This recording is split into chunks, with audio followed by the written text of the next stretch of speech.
Yeah, and Like you do your closing statements and then glides in. we are looking forward to Molby's arrival. I'm sure he will show up, and I can't wait because feedback to something that's not his, and then he's going to largely ignore our feedback for his stuff and decide that he knows everything about the entire industry with his breadth of publication experience. And then let's welcome all of our viewers, and let's. How many are there? Hello. Two.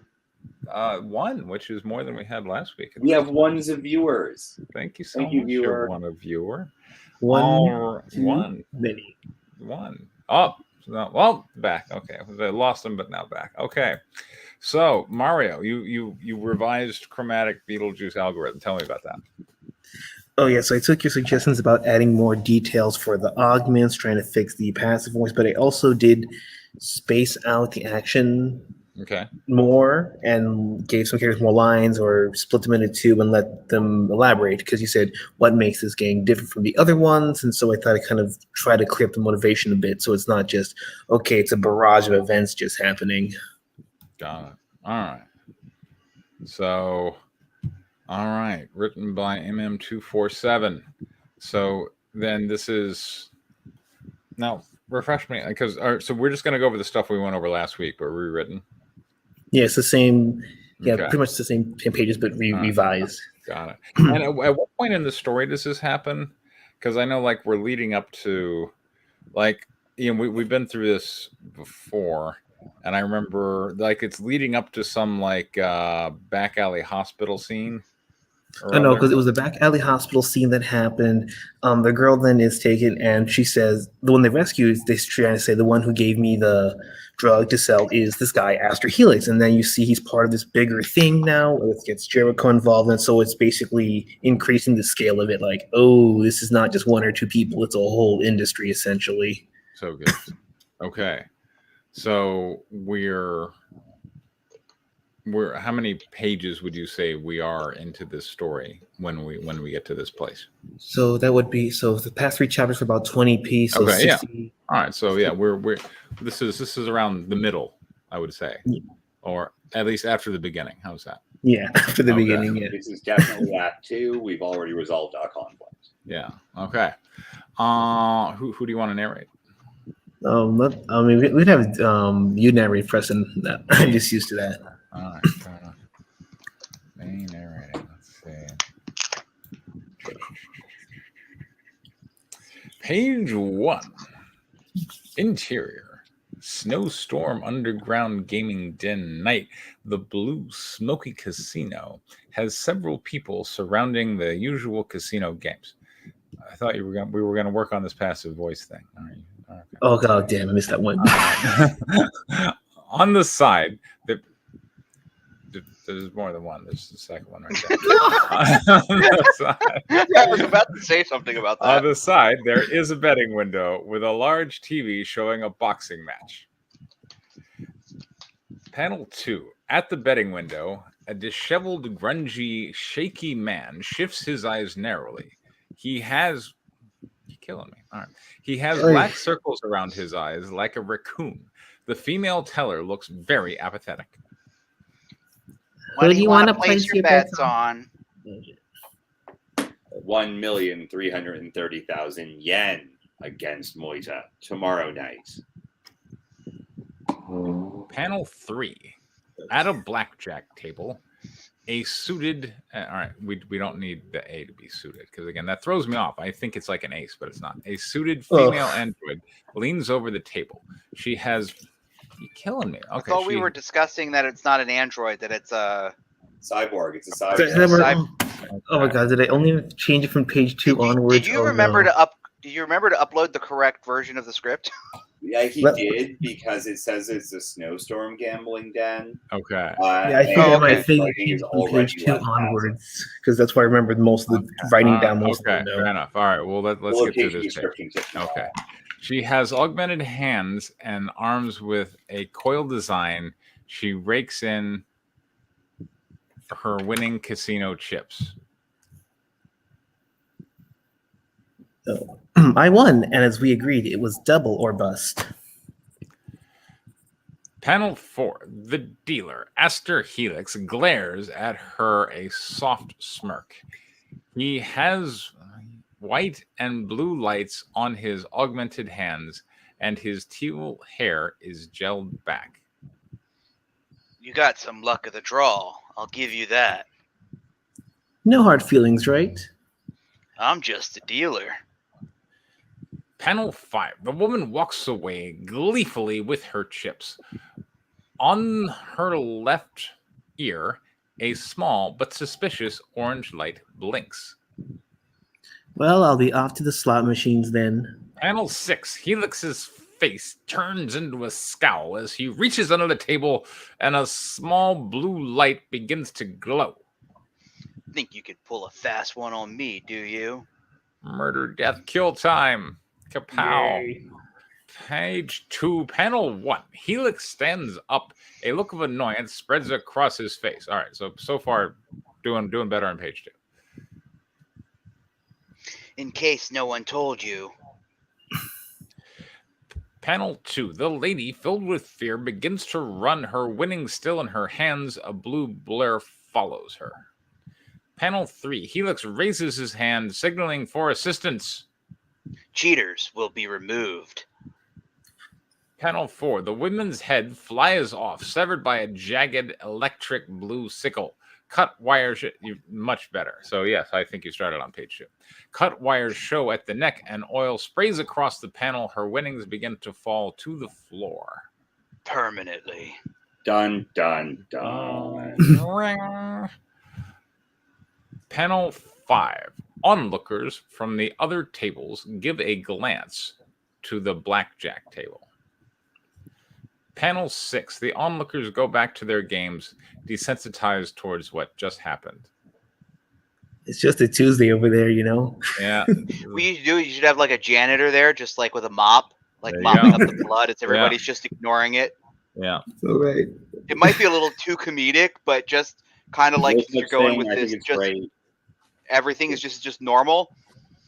Just a normal Tuesday. Page 3. Panel 1. At the betting window, the man snags his claim ticket from the teller's hands. You are aware of the odds, right? Why did the teller even say that? Right. Yeah, I know. Panel 2. I want to say, like, as someone who... Maybe the teller is secretly in love with him and doesn't like that he's gambling his life away. You're right. Okay. Fair enough. Sorry. Mine probably should just be, tell us what the odds are. Yeah. Odds 200 to 1. Odds whatever it is. Yeah. That would be better. Yes, that would be better. Here you go. One ticket. 1,700,000 yen at 5. Yes, that would be way cool. Yeah. That would be so much better. Tell us the odds. You said tell us the odds. Give odds. Okay. Yeah. Yeah. What her line there instead of what it is. Yeah. Like. Yeah. The teller could be, all right, here's your ticket, 1,300,000 yen at what, 500 to 1, or whatever it is. Boom, handing it off. Although, like, I mean, when it comes to a fight, like the most I've seen on fights are like 8 to 1. So, yeah, like 8 to 1. I guess 1,300,000 at 8 to 1. Did you ever see the movie Lucky Number 11? I did. I was more referring to Mario, but there's a line in that movie when he was talking to the father who had made the bet, and he was explaining to him the odds. I don't even know if he ever mentioned what the odds were, but he did basically say, this is how much you're going to owe, and do you have this money? And it kind of really set the tone of setting the stakes for the character individually. Anyway. I think this is helpful. Thank you. Mm-hmm. He walks, guarding his ticket defensively. All she has to do is lose the match tomorrow, and all my problems are literally gone overnight. Literally. Panel 3. That's only acceptable with his dialogue. Exactly. Yeah. Panel 3. He walks out, not noticing 2 of the gambling den guards dragging out the decapitated cyborg. The gambling den guards don blue leather bomber jackets with an ice motif. So wait, they put on their uniforms to get rid of the corpse? There you go. Just that seems like a huge heat score. What John said earlier about the janitor, maybe we can have them I'll change this with the janitor uniforms so no one notices. I think what Danny's referring to is the fact that they are carrying the cyborg and then putting on their jackets, rather than saying the guards wearing blue bomber jackets drag out the decapitated cyborg. I'm also saying flying your criminal flag while dragging a corpse around is maybe not ideal. Would you try to not get caught? Right. I mean, I'm getting kind of vibes of, and we don't have an exterior establishing shot of where this location is with respect to the rest of the town. So I'm going to assume it's underneath a building somewhere in the downtown, right, where the police could theoretically easily access it, and or the back alleys. By the way, Mario, have you ever seen American Psycho? I have, yes. Okay, yeah, because I'm a bit reminded of that scene where he's, dragging what is clearly a body in a suit bag, and like there's a blood trail behind him, and like the doorman just looks up and says, good evening, whatever it is he's walking by. I thought that was cool. Well, maybe it's like your super villain den, like the Iceberg Lounge or Two-Face's den, where they're all in their uniforms and nobody really cares. You know what? That could totally be the case. I just figured, since this is a police drama, I would bring out the criminals being obviously stupid. Right. So, true. Because by the way, in Gotham City, the police are usually on the take, so that's why the criminals don't care. So panel 4 back at the Blackjack, which is now one word. That's cool. Back on page 1, it was 2 words. So yes, back at the Blackjack table, Helix stands there with his arms facing out. The sickle floats towards his hand. 2 of the casino men, Mr. Moon and Mr. Saturn. Helix's face is covered in a bit of oil, while Mr. Moon wears shades. How did he get oil on him? Had another cheater from the decapitated cyborg. But that was on the other end of the room. Blood splatters. What do you want? Okay. Had another cheater. You know the drill. They'll resell the good parts and harvest any. Helix, we need to talk about the hit. Page 5. Helix shoots them a menacing glare and pulls a cigar from his jacket. You missed, didn't you? We didn't. The other two did. Oh, sorry. Sorry. Before comms went dead, they mentioned something about a cop getting involved. Yo, Erwin came back. Yay! Hey, we didn't scare you away. Yay! Hey, guys. Hello. Is this a continuation? No, that's a revision. Oh, okay. That's what I thought. Cool. All right. Page 4, panel 1. Helix sits back down in his chair, thinking for a moment. It's safe to assume the authorities are going to be having a field day with this. Either way, we're going to need to try again to take her out and anyone else who tried to get involved.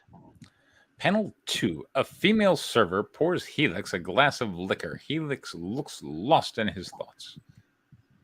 Tomorrow night, while you two go and pick up any money bet for that Motoy girl, I'll go convince Jericho not to decimate us for those fuck-ups missing the hit. You're meeting with him tomorrow? Good use of decimate. I like that. Panel 3. Close-up. Helix narrows his eyes and inhales his cigar through his teeth, knowing what he has to do. Mr. Moon and Mr. Saturn have raised eyebrows. Jericho requested I meet him in person, and you know that means urgent business. I hope it's good news, or this den might be under new management. Oh, no. Remember, Golden Wing Hall, betting window, Mr. Banks. Grab the cash and go after the fight. Any questions? Panel 4, bird's eye view. Helix hand grasps his drinking glass. Above it, a ticket from the Golden Wing exhibit hall. Honey preliminaries. Honey preliminaries. Sits there begging for attention. Honey, all right. Moita's going to throw the fight, so the payout will be, it is worth trying to pull this lump sum in a legit venue. Oh, wait, I'm sorry. Is it worth trying to pull this lump sum in a legit venue in public, Jericho? Panel 5. Helix's eyes adjourn in confusion as he exhales his cigar. Do you think you can get the funding in a fellow swoop? What the hell kind of drug are you planning for in the long haul, Jericho? Panel 6. Interior interrogation room. Mitsuha stands in Fubuki's face, her hands balled up into fists, wanting to know who gave her the drug shipment. Fubuki is visibly stressed out from the events of the prior issue. Erwin. Give me a name, and you'll be given protection, like we agreed to earlier. Page 5, 6 panels. Number 1, Fubuki begins to sweat bullets. She shakes her head violently. Moby, you want to be Fubuki? No, he doesn't. Okay. I can't. You can't, or you won't. Panel 2, Fubuki looks at the floor, avoiding eye contact. Aster Helix. He goes by Aster Helix. Panel 3, Fubuki lets out a loud gulp. Panel 4, in the background, Nobuya comes in with a portable computer deck ready to take the statement. What kind of name is Aster Helix? That's a dumb name. Panel 5, interior Golden Wing boxing ring. The next evening, wide shot surrounded by cheering fans. Surrounded by cheering fans are in a frenzy surrounding that. You need to rewrite that one. I messed that one. Yeah. Moby, are you with us? No, he's no. Okay. All right. We need an announcer. John.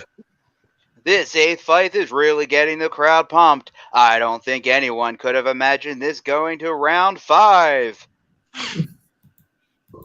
Moby, are you on twice? You're on twice. You think he's on twice? You're on twice. I had to get out, man. It messed up my the phone's been acting up. Do you want me to kick your other one? Yeah. Okay, there we go. No problem. Too much for me to handle. Okay, there we go. All right. Okay. Where were we? Okay, yes. Panel 6. In the corner, Hitomi Moita is being hyped up by her water boys and her coach. Hitomi is short-haired, tanned, and augmented woman. Is short-haired, tanned? Yeah, that's he's both passive and yeah. We're starting to hit some passives again. She is wearing a set of green sports bra and shorts. She has mechanical muscular arms, torso, and steel heels. Well, you want to be coach? Sure. I mean, you can hear it? Yeah, I can hear you. Yeah, we can hear you. Hold on a minute. Hold on. Preston's dog is trying to tell him, man, Timmy's stuck in the well again, man.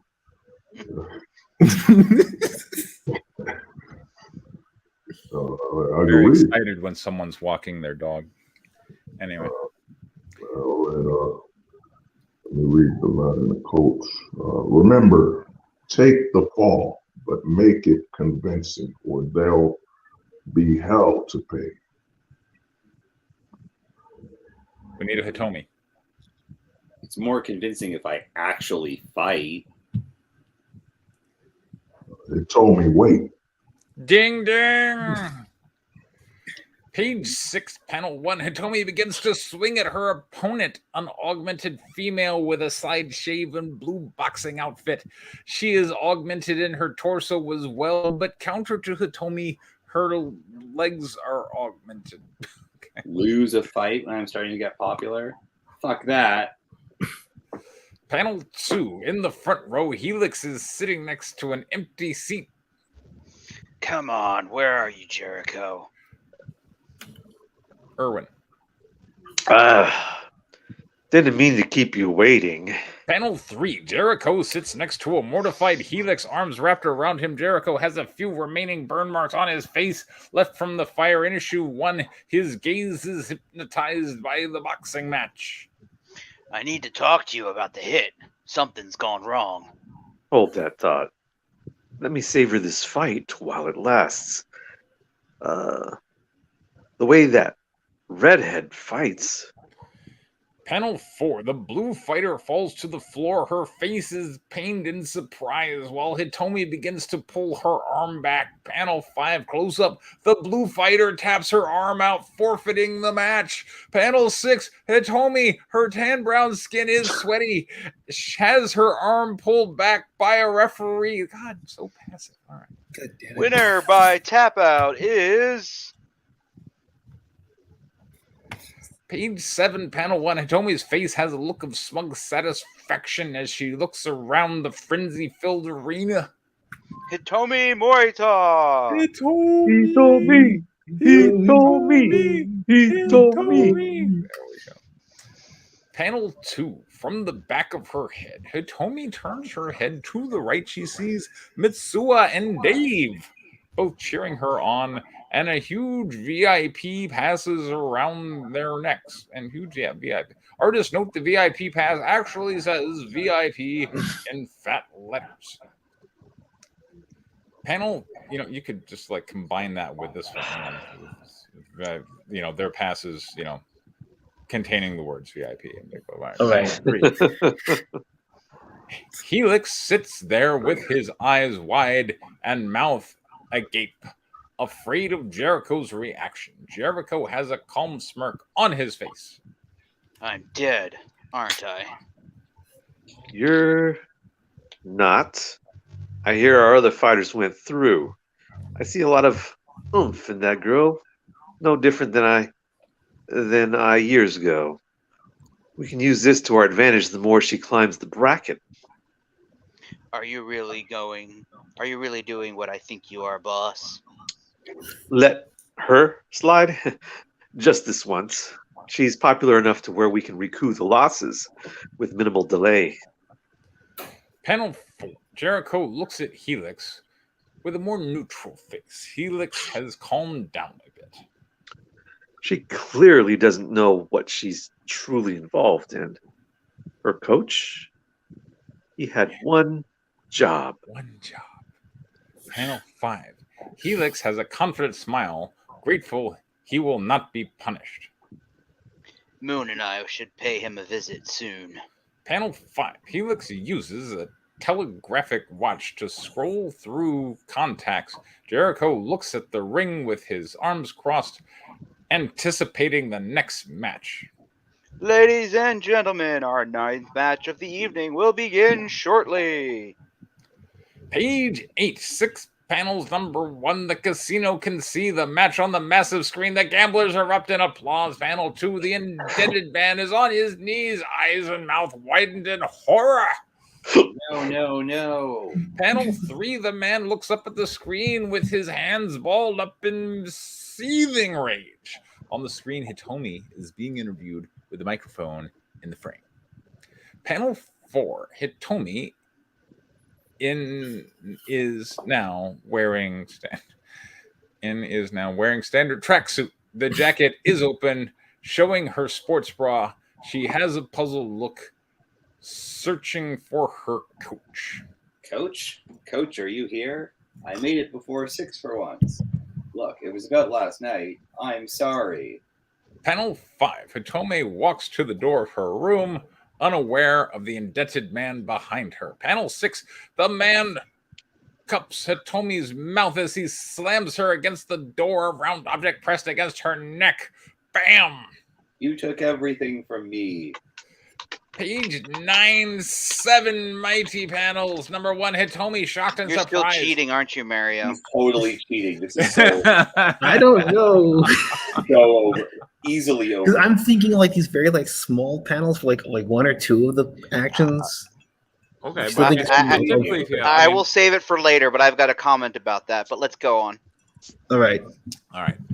Hitomi, shocked and surprised, has a confused expression on her face. She punches him in the chest. He hunches back a bit, still holding the object. I don't even know you. I'm broke because of you. All of you had to. Oomph. Panel 2, Hitomi squares up, ready to fight. You're going to regret messing with the future junk fighter champ. I tell you what. Panel 4, close up, the man exposes that he has a detonator in his left hand. He presses the button on top with his thumb. Click. Panel 5, waist up, Hitomi's torso looks up and eyes narrow. An EMP blast. Oh no. Panel 6, he stabs her in the ribs with a jagged knife using both hands. Hitomi's eyes wide open wide upon impact. Wires can be seen coming out of the cut. Come on, world champ. Swing, bitch. There we go. Panel 7. A nose of a gun readies raised by a gloved hand. You asshole. Come on. Is this the best the future champ can do? Ha ha ha ha ha. Page 10, 6, panel number 1. Wide shot. A bullet flies through his skull, causing brains and gray matter to fly all over Hitomi's face. I love that sentence. That's a good sentence right there. That's good. Hitomi's eyes open wide, shocked by the man's brains splatter. Blam. Page 2. Mr. Moon, sunglasses shining, keeps his eyes on the man's body. His hand lets out smoke. That's also. Are you all right? I'm just going to play everybody because that's how they all just piled up at the end now. There you go. Panel 3. Hitomi is filled with terror, seeing the dead man lay on top of her. Whoa, whoa, whoa, whoa. Did you shoot him? You could have just told him to piss off. You did great tonight, Hitomi. And I shot him because it'd be a shame for anything to happen to the up-and-coming prodigy and our prospective investment. Panel 4. Hitomi struggles to push the man's body off from pain, fear, and the EMP. He close our blood-stained clothes. Very well. Moon lowers his gun as a devilish grin comes across his face. Don't you act as if you don't know who your sponsors really are. And main sponsor is why you'll be protected, even though you were supposed to lose tonight. Panel 5. Hitomi, covered in moon shadow, good song, begins to shake frantically upon hearing Moon's half threat. You'll be fine, but as of today, your coach has been relieved. Oh no. Panel 6, he steps away, walking backwards and begin to disappear from Hitomi's view. The only thing that can be seen from the darkness is his shirt, the shine of his glasses, and his smile, wide like a crescent moon. And that's the 10 pages. There we go, as 10 pages. Okay, so, hey, I like to think that we do some good here, and I like to think that we did some good there, because these pages are better than last pages. They are much better. Yeah. I mean, now I understand Aster Helix's motivation. He is, a mob lackey, dealer, former fighter, and general all-around man about town. So cool. Hitomi is clearly a very headstrong, arrogant but capable augmented fighter. And she's going to have an interesting path. There was, I believe, your main character, going based on the prior pages. We had your main character was at least somewhat present in these pages, doing an interrogation, but that's about all we saw of your main character. But that's fine. We were going other places and meeting other people, and I found it an entertaining read. John, thanks. Yeah, some of the major changes that you did were really well done.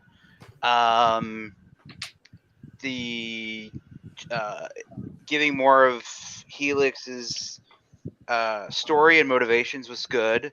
The locker room scene was much better done. The whole thing with the coach is a perfect way of basically getting what you wanted out of that fight.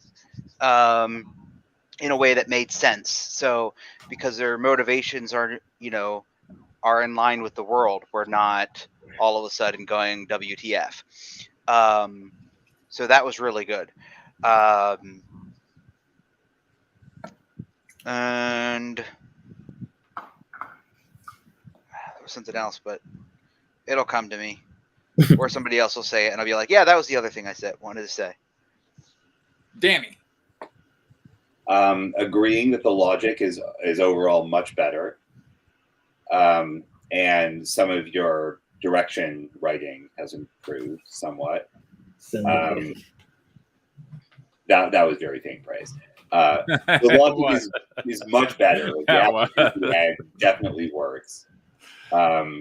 Aster Helix's thing is less insane.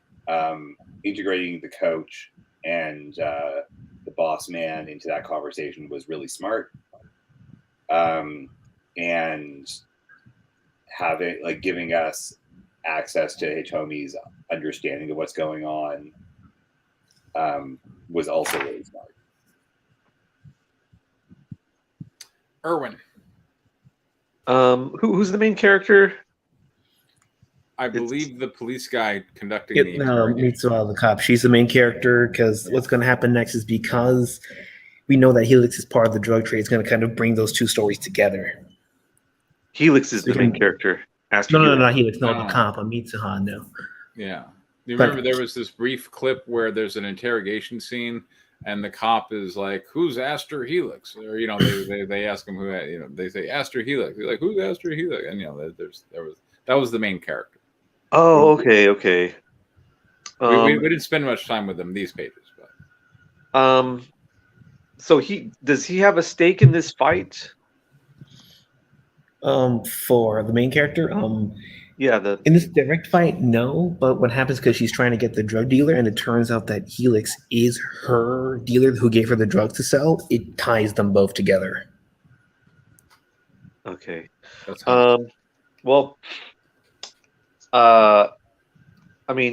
These pages had a lot to do with Hitomi, and I did root for her. I think she's got a lot at stake. I think that puts the scenes, that gives the scene some suspense and tension and such. I think I think I'd like to see, because you probably just don't have enough pages. But if there was some more dramatic way of expressing that tension through her interaction with the other fighter, or with her coach during the fight, that I think would make that fight scene a lot more interesting. I mean, it was kind of like Wham Bam Thank You Ma'am, and we just learned about Hitomi needing to throw the fight, and within a few panels she's already not thrown the fight. So I think you got a good setup for tension and suspense within that small sort of subplot there, and I think you could play it out a little bit more. And because the coach is really at stake, we learn later, maybe we could have that show up during the fight as well, like have the coach be dragged away immediately after Hitomi wins the fight or something like that. Or it would certainly be some cool foreshadowing if the coach is in the corner, like, what are you doing? Like during the fight kind of thing, Yeah. I mean, this is how all the boxing, movies happen, right? All the shit happens during the fight, and sometimes there's dialogue between the fighter and another person that jacks up the tension, to level 11 or something like that. So, I would try to stuff as much of the conflict within that fight as possible, just to draw out and heighten the tension to its maximum for at least some part of the story. I feel like there was a slower drip, within the pages that I saw, And so I'd like to have a much more intense experience within a couple, just 2 or 3 pages. All right. Molby. Well, man, to me, man, well written action. I get a very rated R leader battle angel on it. But I'll agree with with Irvin. I think what you should do, on one of the panels is, kind of like, remember Rocky, how Rocky threw the towel, when Apollo died. Rocky I think 3. No. Yeah.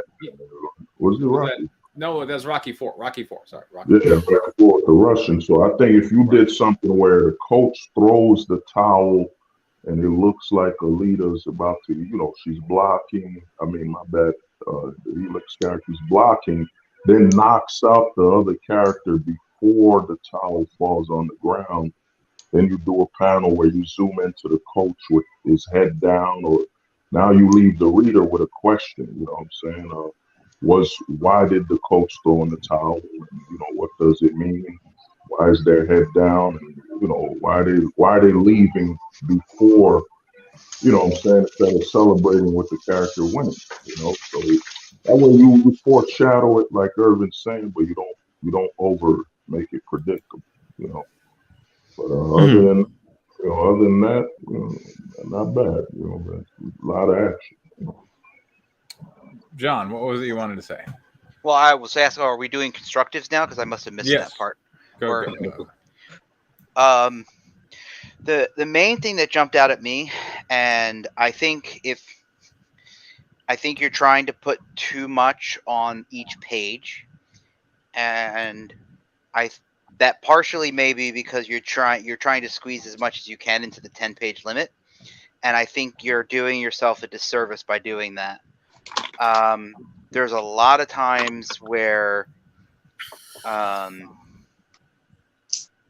you're going all over the place on your pages, and I think you should avoid changing locations in on a page, unless you're absolutely have to, or it's like one panel. But there's like, when you go to the boxing ring, there's an establishing panel at the bottom of one page, and then the next page the scene continues. I think there is, and you do that several times. I think when you plan your page layouts, and this is why, when you plan your page layouts, I think you should try to keep like a consistent thought on your page. Or if you're doing or if you have 2 pages open, like you have your left and right page open, try to think of a consistent through line between those 2 pages, and not try to do too much, because I feel like sometimes your pages get kind of a little all over the place, and they don't have a bit of a smooth narrative through line. So I'm trying to remember, like, so the fight, the way like you did the fight, so you had the establishing shot, and then like you could have the fight on one page, and then the next page could be in the locker room, and then, or you would have, like if you're going to be jumping back and forth, make sure that there's a reason you do it. So maybe you have, like, on a 2-page spread, you have shots of the fight, and then you have shots of Helix and Jericho talking. You go back to the fight, and you have Helix and Jericho. You kind of do. See, there you can kind of go back and forth on like a 2-page spread, and you kind of just plan it out that way. And then other times, it's like once we go to the locker room, that page turn, bam, we're in the locker room. Oh, and there was a line that you probably forgot to edit, and that was, she mentioned something about her coach and the fight yesterday, and then you went back to saying that the fight just ended. So I think it's better to do the fight just ended, especially since you're going to do it with the coach. So just check that line, because there's a line when she walks into the locker room. She mentioned something about yesterday, and that probably can be adjusted. But just kind of keep that in mind, like when you're planning out your pages, and don't try to cram too much just to get on the 10-page count, because I think you're going to end up hurting yourself in the long run because it's going to throw off your narrative flow. Gotcha. The thing as for that is I kind of was more so in my I originally had thought the fight was just a plot device to let's get the story going. But seeing from this viewing that people actually like the fight and a lot longer, I'm gonna have to just quit pulling teeth and just this is basically gonna have to become the he to me fight issue. I'm just gonna have to roll with that, especially if people want to see more and take most of that. It depends on the purpose of the fight. The way you wrote the story, the fight is a major plot device. It's not just background noise. If it's background noise, you could do it in one splash page, boom, done, move on. But it's not just background noise while Helix and Jericho are having a conversation. It's part and parcel to this scene. It's part and parcel to your story. So it's either a part of the story or it's not. If it's a part of the story, make it a part of the story. If it's not, don't. That's really what it is. Right now, you're kind of like somewhere in between. And I think you need to commit to one or the other. Gotcha. So, I agree with a lot of what John said. Your pages are overstuffed. Your location transitions don't make very much sense. Some of your paneling could be more efficient. You had people talking and then just a silent panel of an action happening, and watching people talk is less interesting usually. So like that could be combined. Unless you're drawing this stuff on A4 paper, it's not going to work with the amount of direction you have and the amount of dialogue you have per page. So, like, just full stop. If you're doing this manga size, don't do that. Nothing's going to work. So yeah, my constructive, given that you need to work on your storytelling, because you're not Watchmen, is the interview scene is in the wrong place. Just put it at the beginning and move on with your life, because that's the end of the last issue. To the beginning of I really had name is Aster Helix. Okay, well, let's go to this other place. Maybe Aster Helix is there. That the audience knows that because they assume that you're not an idiot as a writer. And then, you've got this perfectly good underground gambling den scene. Oh, and he's the guy who's Aster Helix. Okay, cool. Bam, problem solved. Moving on. So don't break up your flow by cutting to setup for the thing that you already showed. I remember it was at the beginning, like one of the first two drafts, and I think I shortened that entire what's it called, interrogation scene. That entire interrogation scene should be like 2 panels. Just 2 panels? Okay, I'll see if we can try that. Really 2 panels on a page. Tell me what's his name, slamming the table, Aster Helix, and then the other guy is walking to the room. What kind of stupid name is that? Bam, done, moving on. Oh, right. Like, this isn't a dramatic interrogation scene. She's a friendly collaborator person at this point, because the cop just saved her life by like dragging her through a sewer full of poop and back alley medical practices. There you go. So, she's not a hostile interrogation. So just get on with it. Just do it in 1 page, get on with it. Don't waste, it's 1 page, but it's not like 4 panels of acting like it's dramatic when it's not. Yeah, like Danny said, 1 page, 2 panels. It's okay. You can do 1 page with 2 panels. Yeah. So my thing is, because about the spacing, and you can say I kind of drag it out. Would this be okay? The 2 panels of the interrogation, but the last panel would be an establishing shot for the den outside. That is totally acceptable if it's just an establishing shot with a locator caption, and that's it. Okay. Because you're moving on, flip the page, here's what's happening inside. Cool, we get it. You're trying to be efficient. When you're cutting through the fight, the way you're cutting through the fight, that's less helpful.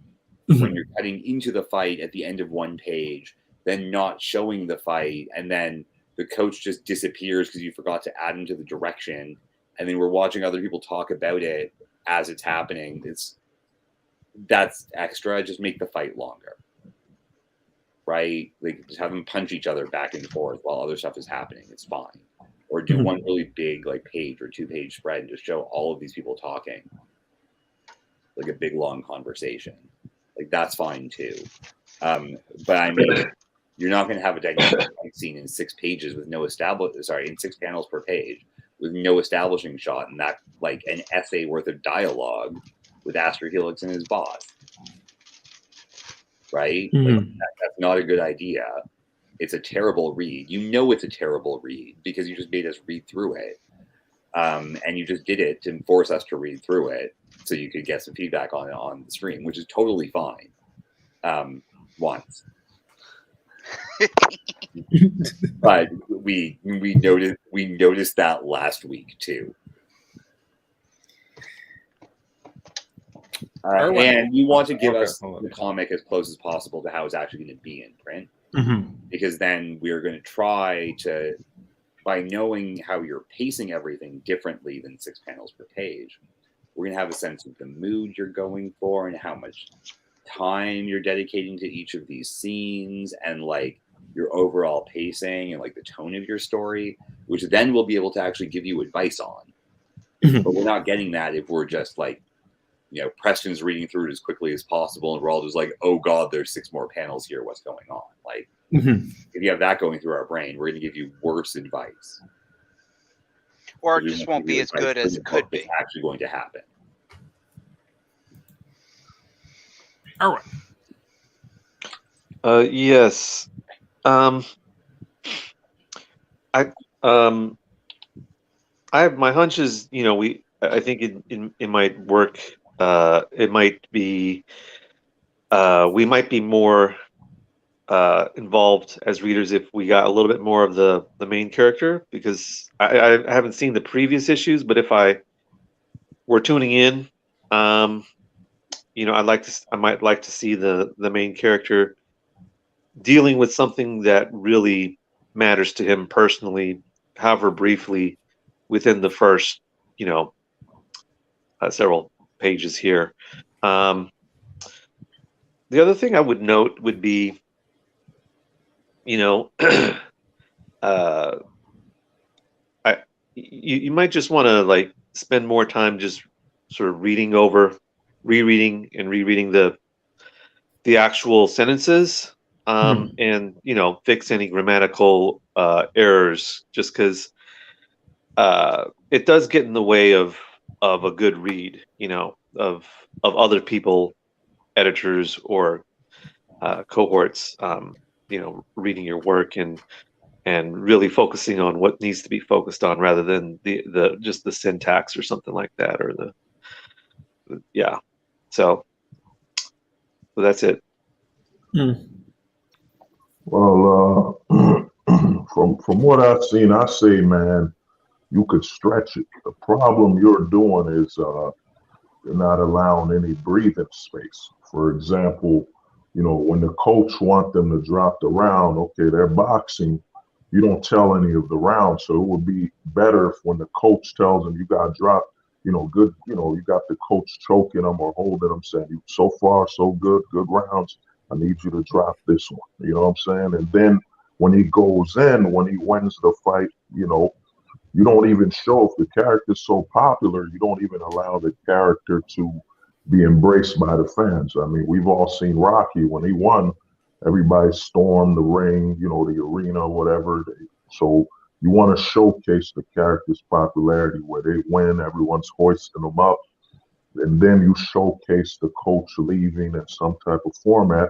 And I wouldn't even kill the coach, because that don't make sense, because if the coach trained this character and it's, you know, they're prepping him up to be a cash cow, I think your best option would be to, you know, he finds the coach beaten up, you know, and maybe the coach, you know, goes into explanation, you know, now he knows he could still win, but you have the coach got punished. You know, you wouldn't want a coach that's trained. It's like watching Rocky and they killed I forget the name of the old man. The old man. Yeah. You know, so you want to, I would say you keep the coach alive. Then you could add more tension. You know, how deep in will they get with the mob and all that stuff. And I would say you got to let the pages breathe. So that page of when they got to the household and characters being up, I wouldn't even go there. I would just go to the locker room. Goes to the locker room. The coach got a few bruises, and then he's asking, "What's wrong, coach?" And then the end. You know, you could let the readers see the fans love the guy. Then you see the tension between the coach.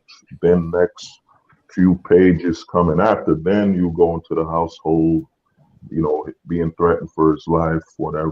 But you want to establish that relationship between the character and the coach. You know, my thoughts. All right. I give this note a fair amount when there's death involved, because I feel a lot of times writers kind of minimize the emotional impact of death, and your script kind of does it specifically. Like, this person dies and no one cares, and it's not like a big deal. And to me, I think that if you used it instead as like, because the scene I was thinking of was, what if instead of Aster dealing blackjack, and I'm not sure why he's dealing blackjack anyway, what if we had some other blackjack, just generic blackjack dealer, and you know what if we made her like a lady, like a cute little anime lady, like, oh, look at that, oh, you've got the blackjack in there, and you know, the dealer's kind of happy, and we're having a nice moment between the dealer and the player, and now emotionally we're kind of sharing in this blackjack victory, and it's so cool, and hey, congratulations on your winnings, go over there to the thing, have a good day, you know, boom. And then you do a page turn. You know about page turns, right?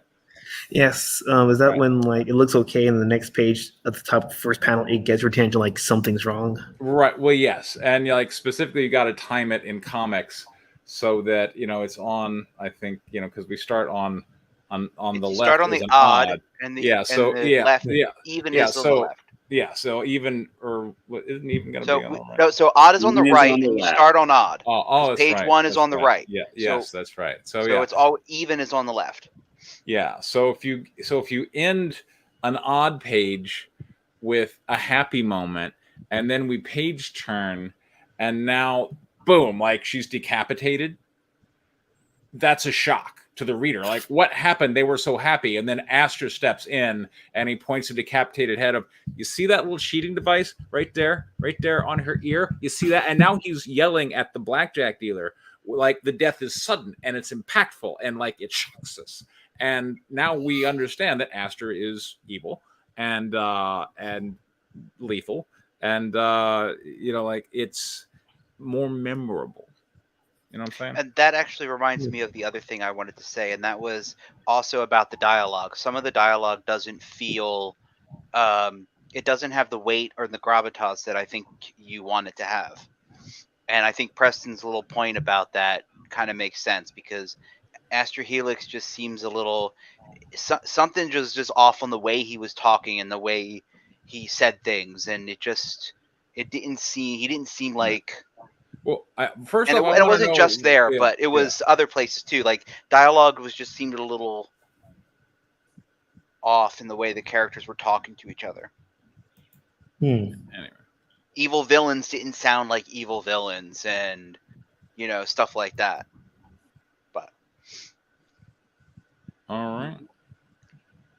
Well, I think that's it. You got any questions or feedback for us? No, I do appreciate all of this. I think with me trying to cram in the panels, you said with the two patron, I think I'm just trying to play that too much too fast, of fear of losing interest, when ironically spacing it out would keep the interest more. Well, what I want you to do in your writing is I want you to start thinking about how your typical reader would feel. Right? Like, try to speak to their emotions. If you can get them emotionally involved in your story, that's really the goal, you know? Mm-hmm. And that's why I try to not desensitize death in my stories. I know it's very common. You have NPCs in action movies and you're just mowing them down. But if you try and make death more poignant, then it's emotionally involving. And if you try and take the thing that we, as in our normal everyday lives, death is more poignant. Even if the death of somebody you didn't really know or care about. If it's like, you go to a Starbucks and, you always just see this person over there in the corner working on their laptop. You never say hi to them, whatever, but you see them there time and again. And then one day you go in and they're not there and you find out that person, it impacts you, even though you never talked to that person, So I encourage you to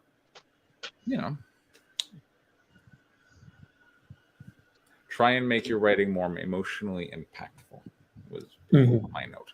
So, anyway. All right. Molby.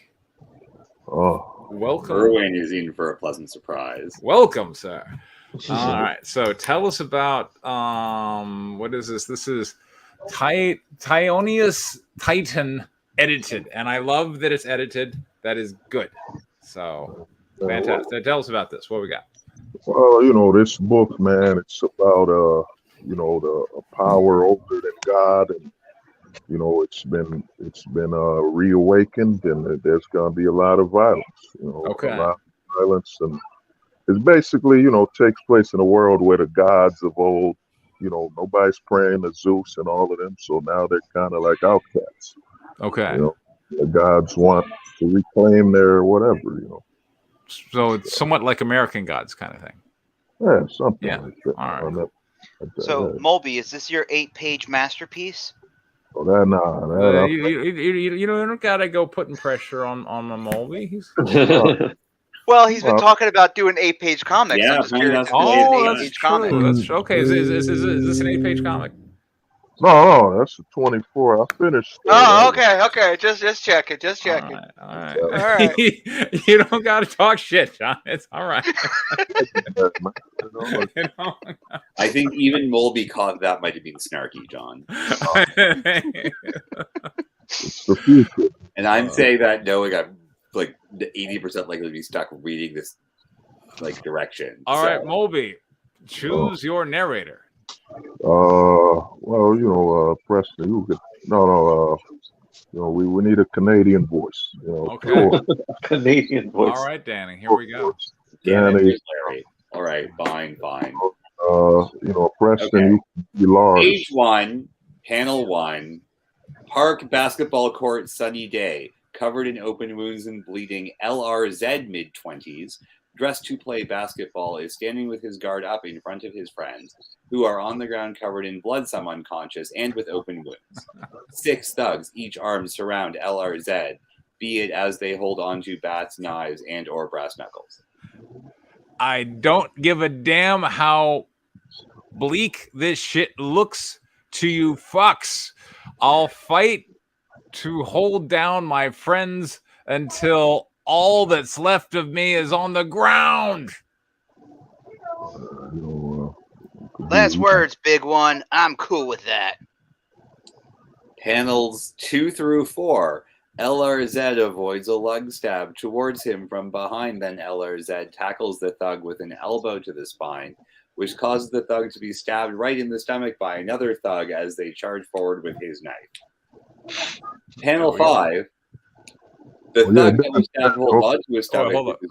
What? Yeah, it's farce, man. I just did the, how you spell R with, like you would remove a certain word. Yeah, it's just large. My bad. Large. Okay. All right. Fair enough. I'm reading your script as written, brother. All right. Well, he's saying the correct way to pronounce LRZ is Lars. Yeah. Well, maybe he should have just written Lars. Fair enough. Preston, Mario's back. Oh, okay. Hold on. Have to scroll down to get there. There we go. Back from Japan. Here we go. All right. Panel 5. The thug that was stabbed holds on to his stomach, which is covered in blood, as he appears to be fade away towards death, while the thug that stabbed him charges towards LRZ. You fucked up. I'm gonna grave you. Page 2, panel 1. LRZ has his guard up as thug number 3 charges towards him with another knife as 3 more thugs armed charge towards him armed as well. Panel 2, a close-up of thug 1's mouth as he talks. Fuck you! Panel 3, blood flies from LRZ head due to a gunshot to the head. Well, all right, there goes our protagonist. Panel number 4, thug number 1 walks away, pistol in hand, as the remaining thugs watch, shocked as they see that LRZ is still on his feet, barley, as he stands. That's how we finish shit here, pussies. Panel 5, thug 1 faces LRZ in shock, who charges towards him with an opened wound bullet hole through his head. I'm gonna bury you all. Who in Christ waking the fuck up is he made of? Page number 3. But Moby, I just want to say this is some real gangster shit. This is a shockingly efficient Volby script. Something is going on. It is. Page number 3, panel 1. Thug number 1 shoots at LRZ as he throws a punch towards him, who is close enough to touch. Multiple bullets pierce through LRZ from head to toe, including his eyes, as the thugs who remain draw their guns from behind them. Die, shit! Panel 2, LRZ connects with thug number 1's jaw with a haymaker, which causes thug number 1 to fall backward and toss his gun. Panel number 3, LRZ attempts to get covered up in blood, while on top of the unconscious thug number 1, LRZ eyes shot out so he leaks blood all over as the remaining thugs continue to shoot at him from behind. This pierces his back with bullets. By the way, Moby, I want to say you're doing better on avoiding the passive voice. Far from perfect, but better. So, page number 4, somehow. Yeah. Panel number 1, covered in blood as he leaks blood. Yeah. On his knees still as they shot at him. LRZ raises his hands towards the sky. Oh! Panel 2, a close-up of both of LRZ wrists as they collide. Tie! Panel number 3, all of the thugs cover their eyes with their guns as a bright light shines.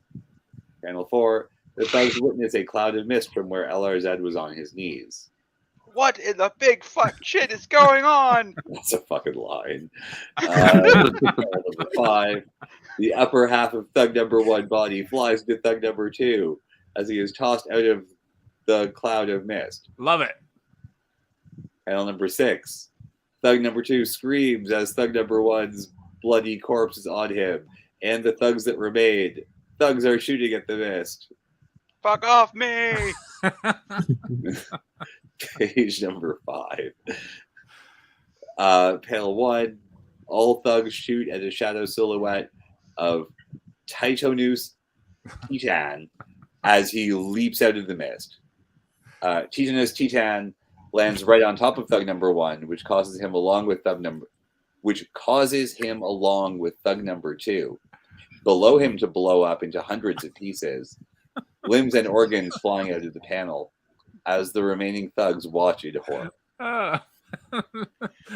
We got a lot of action and a lot of violence. That's all I got to say. Panel 3. I really missed Mulby's scripts. I'm so glad that it's like reading the worst haikus. Thug number 4 runs away as the 2 thugs that remain keep their eyes on Titanus Titan, who reaches on the ground among the pieces of the corpses to gather the head. Because there's a head now. Panel number 4, the head of thug number 4 explodes from the impact as he's hit by Titanus Titan, hit right by the head of thug number 2, colliding with the back of the head, tossed by Titanus Titan. Fuck. Okay, page number 6. Panel number 1. Titanus Titan walks towards the 2 thugs that remained. Titanus Titan laughs as his eyes glow. We finally found you, Titanus Titan. How long have I waited to torture you? Apparently they met before. Panel 2, Flashback Ancient Egypt. Alleyway shopping district. Egyptian behead a group of young boys. Like one Egyptian? I am reading the script as written. For centuries we have been seeking your arrival, causing unspeakable horrors to awaken you. Panel number 3, Romaine home. Like the lettuce. Maybe it's a house made of lettuce. Soldiers hold a male child, forcing him to watch as they, 2 horses, pull his father apart on opposite sides. Bringing about the devastation of many innocent faces to an early fate of despair, with the ideal of luring you out of hiding. Panel number 4, African tribal land. A group of African tribal warriors stare towards a village as it burns as they celebrate.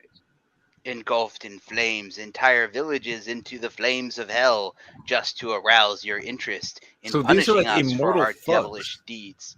Oh, okay. I mean, he hasn't said that yet. Well, look, these thugs are in like all different times and places. That is not an insane inference to make from the story that is ahead of us so far. Okay. I will remind you, there are 3 more pages to go. Okay. And this is a Mulvey script. Well, let's see what we got. All right. It might be too early to jump to conclusions. All right. Page number 7, panel 1. Thug number 3 and thug number 6 outgrow their clothing as their muscles grow. Shreds their clothes. Panel 2.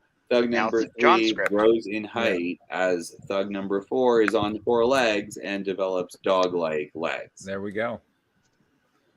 See, they're not even thugs. Nah, see, I was right. They're immortal. I mean, no, but one of them's a dog. Panel 3, the close-up of thug number 4 grows 2 extra heads. There we go. And is far more dog than man. Panel number 4, a Kerberos. Yeah, the 3-headed dog. So Cerebus, right? Cerberus. Yeah, it is Cerebus. Yeah. It's not Kerberos. Cerberus. Colby's World. Cerebus. It is not my job to interpret Bulby's sacred text. All right. Charges toward Titanus Titan as an 8-foot Cyclops digs through the concrete on the basketball court. Panel 5, Kerberos leaps onto Titanus Titan, then tosses him, which causes him to crash into the basketball rim, breaking it. And he dunked him. Yeah. Sure. Page Nothing but net. 8, panel 1, Titanus Titan gets up as Kerberos charges again towards him. Panel 2, Titanus Titan causes the Kerberos to miss a charge at him as he leaps over it. Panel number 3, Kerberos barks at Titanus Titan from below as he dives toward it. Stop. Sorry, you need to not move the script so much. I know we're going through a lot here, but it's really hard to keep my place. All right. Panel number 4, Titanus Titan is struck by the Cyclops' concrete club from behind. Where did that come from? I mean, where did the freaking Cyclops come from? All right, exactly. That's what I'm saying. We're not saying. asking questions. We're reading the script. Okay. Panel number 5 and 6, Titanus Titan crashes through the fence that was around the basketball court, then crashes onto the side of a minivan. Pieces of the side of the van fly out of the panel. Page number 9, panel number 1. Beside the sidewalk, Titanus Titan, leaning up against the badly dented side of the minivan while seated on the ground in discomfort as the owner is in front of him, yells at him while on their phone. You're going to pay for this, you cosplaying fuck. Someone's in a costume? I have no idea. I'm pretty sure the direction didn't say that. Panel 2, Titanus Titan leaps and pushes the minivan owner aside as the Cyclops' club flies towards the minivan. Panel number 3, Titanus Titan, along with the minivan owner, flies backward from the impact of the minivan explosion. And pieces of it fly everywhere, even though I swear this happened on the last page. Well, it's happening again. It happened twice, man. It's Are there nice. 2 minivans? I don't even answer that. Panel 4. Titanus Titan attempts to get up while in front of him, the minivan owner is somehow still alive, with shrapnel from the minivan sticking out of his body, along with a long pipe sticks out of his head. Covered in blood, he bleeds massive amounts of blood. By God, sweet sweaty balls, I'm alive. Panel number 5. Kerberos jumps towards the man from below, grabs him with its strong jaws, then tosses him above and swallows him whole. That's Oh no! Oops. Page 10, panel number 1. Titanus Titan gets up as Kerberos grows even bigger. Panel 2. Titanus Titan rolls out of the way as the Cyclops comes and crashes down as it holds onto its club vertically, hits the tip of the club towards the ground. Panel 3 through 5. The impact of the club as it hits the road causes Titanus Titan to crash into the front of a car as it speeds. This causes the car to flip over and crash into another car in front and causing a massive explosion. Page 11. That page 11. We're done. Okay. All right. Okay. So Moldy, I'm gonna be the first to say, as I have said before, you get better. You know, every time you come, you write new stuff, you submit it, you're getting a little bit better. So, congratulations. I feel like the process is working. I feel like these pages were entertaining. They were action-packed. They miss your trademark child abuse, but I think I'm almost okay with that.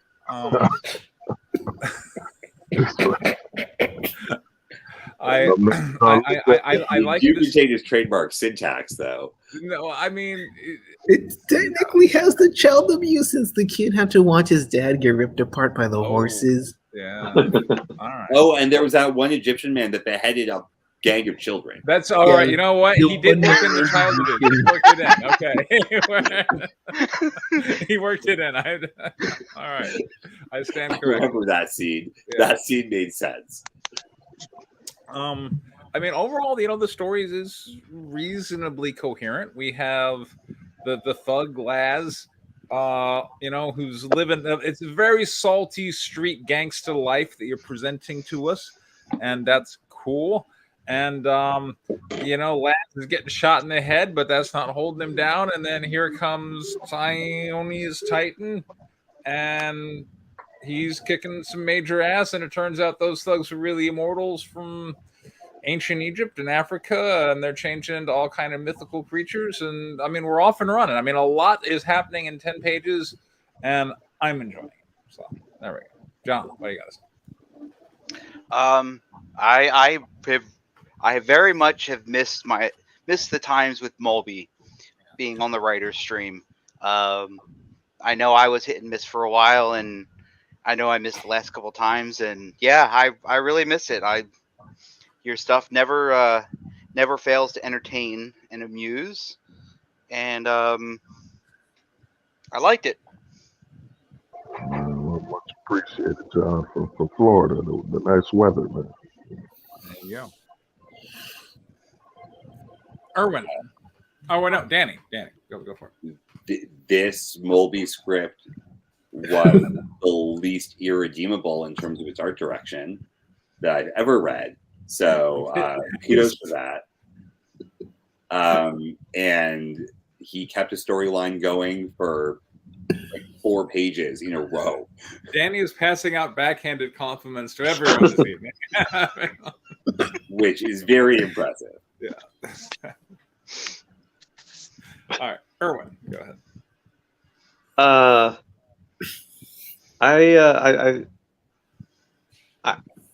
I do appreciate like nonstop action. Yeah. I think you could do more with the dialogue. Well, we're gonna get to constructives in a minute. Oh, I'm sorry. I forget about the format here. Nonstop action, blood.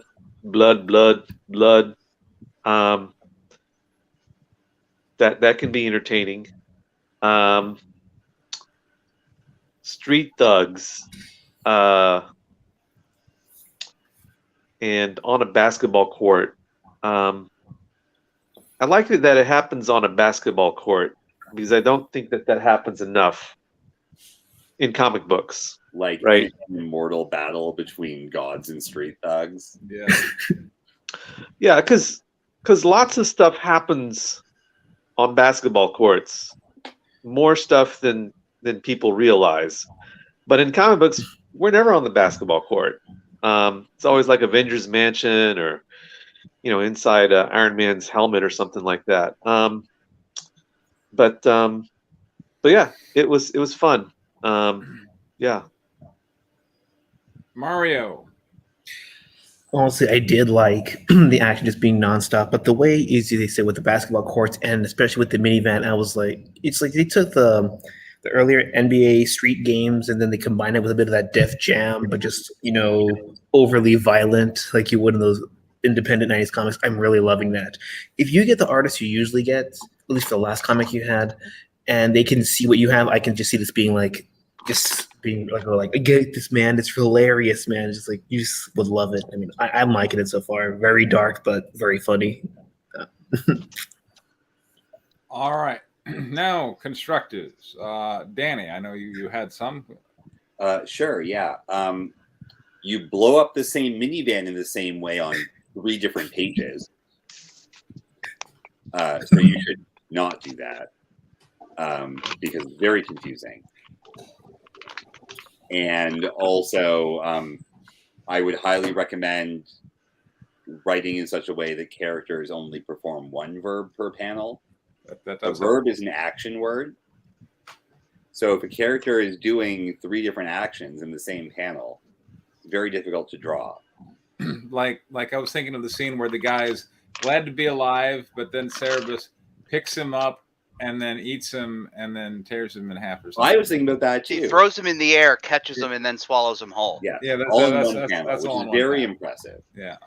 Also, I do recommend, although there's a lot to recommend balls to the wall action, you may want to have fewer panels on some pages in order to do what's called establishing shots. And those are when you situate the characters in a location so everyone looking has a sense of the geography. Because it's very difficult to know what the hell is going on when a Cyclops comes out of the ground and there's a dog that appears underneath someone who is lying on the ground. And I don't know how that happens. Or I think 2 of the thugs turned in. One of the thugs turned into the Cyclops, and another one turned into out of the ground. Yeah, and then the panel in which the not Cerebus does 3 different things. The panel before that, the guy that Cerebus attacks is lying with his back on the ground. So where did the Cerebus come underneath him from? What is happening? So if you situate the more geographically impactful action, like someone being thrown through a minivan, in a wider shot of where the minivan is, and then we see where people are in relation to that wider view, and then when people move around, you don't have to go back to the wider view as often, and also you don't teleport characters underneath people who are sitting on the ground. So those are my 2 notes. Erwin, you had some. I want to see more street in this. Like, I want to see whatever it is that makes this work really different. And maybe that is more streety stuff mixed in with gods, and stuff. For some reason, just because it was involved thugs and a bunch of guns and blood and stuff like that. I'm gonna get you, sucker. That movie came to mind. Like, I would love to see sort of the bad gods version of I'm gonna get you, sucker. And the reason, the thing that made I'm gonna get you, sucker really fun was it didn't take itself seriously, right? Like, right. Now, I mean, I mean, that movie was a complete satire, but I'm not saying that, you want to go all the way in that direction, but, I'd love to see Egyptian gods talking smack on the street, about somebody's mother and stuff like that, So I think this could be a whole lot of fun. I'd love to see, your sense of humor come through, because I think your sense of humor is probably as wild as the scene itself that you set up. It's gonna get dark, man. I mean, it'll get fun, that first book, you gotta just grab them as quick as you can, man. That's all but it'll get more, lively, because I'm mixing all the gods. I'm gonna have Egyptians, Greeks, everything, man. But I'm not doing the Disney. We all know. You know about Zeus. You know what Zeus did in the Greek terms, man. You know what I mean? The Minotaur was born by Zeus pretending to be a bull and taking a woman, if you know what I mean. Mm-hmm.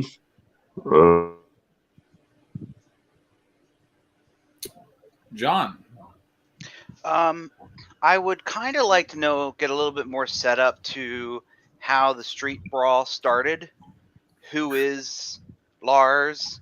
Why is he there? We kind of just get thrown into it, and then he completely disappears when this other dude shows up and starts kicking ass. That was a little... I'd like to see that developed a little bit more. And while Irvin was talking, I also got a thought that it would be kind of cool, and I don't know if you had already thought through this or not, but maybe if you treated all of the pantheons like they're all a gang. So all the Egyptian gods are like one gang, and then all of the Greek gods are like a completely different gang, like the sharks and the whatever they're called. Jets. Yeah, the Jets and the Sharks. Yeah, the Jets and the Sharks. You go all West Side Story on them, and you got the Egyptians and versus the Roman gods versus the Greek gods versus better cut. Yeah. Though technically the Greeks and the Roman gods are the same gods, but that's beside the point. One gang's biting off the other one in that case. I'm sorry, it was an idea that you could kind of build up the different gods as kind of like a gang, and then do kind of like a gang thing if you want to lean into the whole gang motif that you kind of have going here. That would just be an idea to develop it. But my main comment was on the opening, and I think it just needs to be fleshed out a little bit. Mario. I'm going to jump off of John's and Erwin's points. Yeah, with Erwin's point, to jump off of that, yeah, keep the humor up, keep it going, because if you kind of dry up on the humor a little bit, then some people might think of it like Happy Tree Friends, where the violence is the joke when there's a little bit more to it than just that. And when I do like what John said about having the gangs, mostly actually showing how the fight started, and knowing street court fights, it usually starts over the pettiest of things, maybe when they're in the middle of that, they look like they say, "Oh, we're gonna fight this Titus guy," whoever he thinks, and they see him with the Greek sand on the light, and they think to themselves, "We are not gonna lose to no man with some farmer kicks. We are not letting that happen." Something like that, and that just sets him off, and everything just starts dying. And in regards to the minivan, you can make that a joke to all the gangs and the gods have nice cars, and everyone else in the universe just drives a minivan for some reason. They just constantly blow up minivans at will. Not a bad idea. All right. We was gods and shit, I think. I think that would be a pretty good working title. But I enjoyed it. There's some flaws, but it's you got to clean it up. If you take it and you rewrite it and you really look at each sentence and you go, does this make sense? And you check your spelling. It'll come back. It'll be a dramatic improvement. And I look forward to you doing that at some point. But there we go.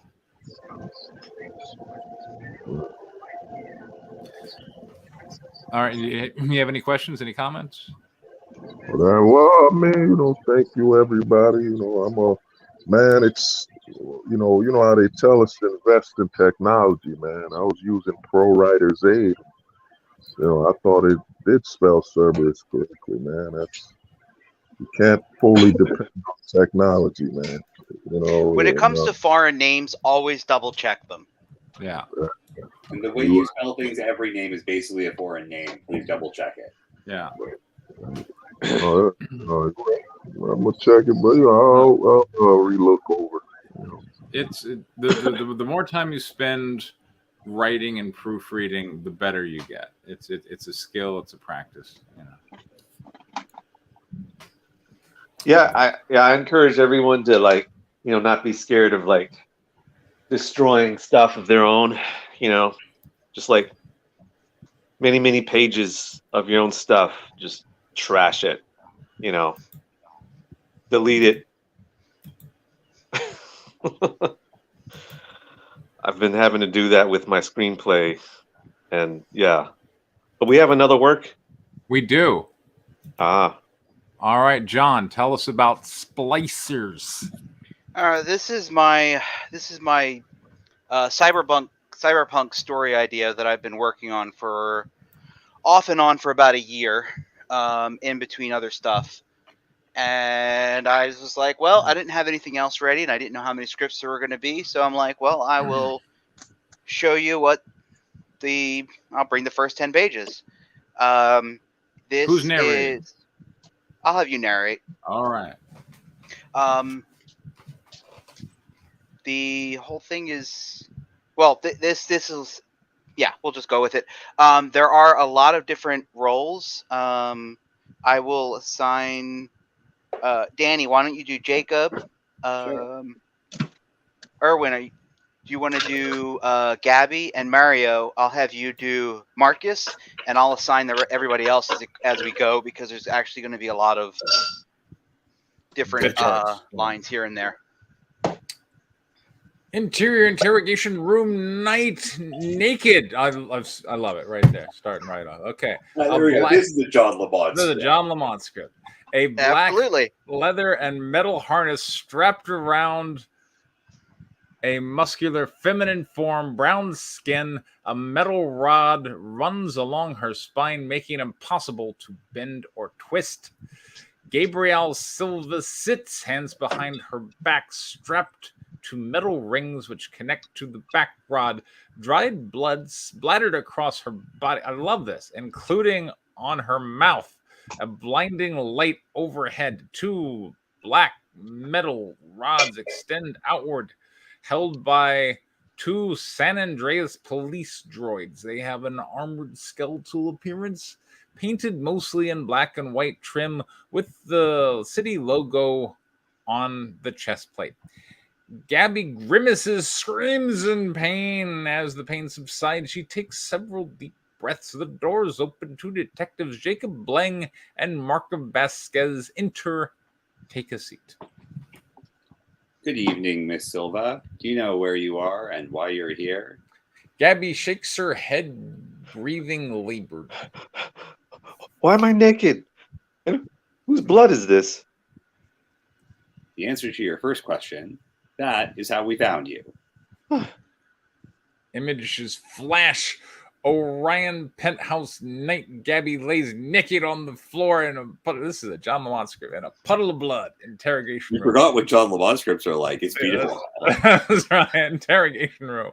Jacob touches his smartwatch. A blue hollow screen appears showing the face of Sergei.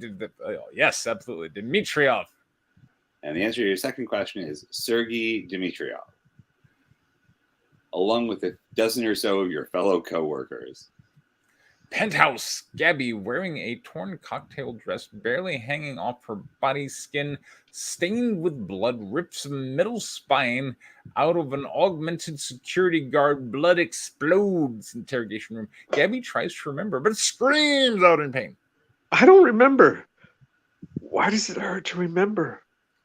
Jacob looks up at the droid. One of the androids, Unit 47, outstretches its hands, palm open, towards the side of Gabby's head. Reading unusual cerebral activity from Unit Gabriela Silva's biochip.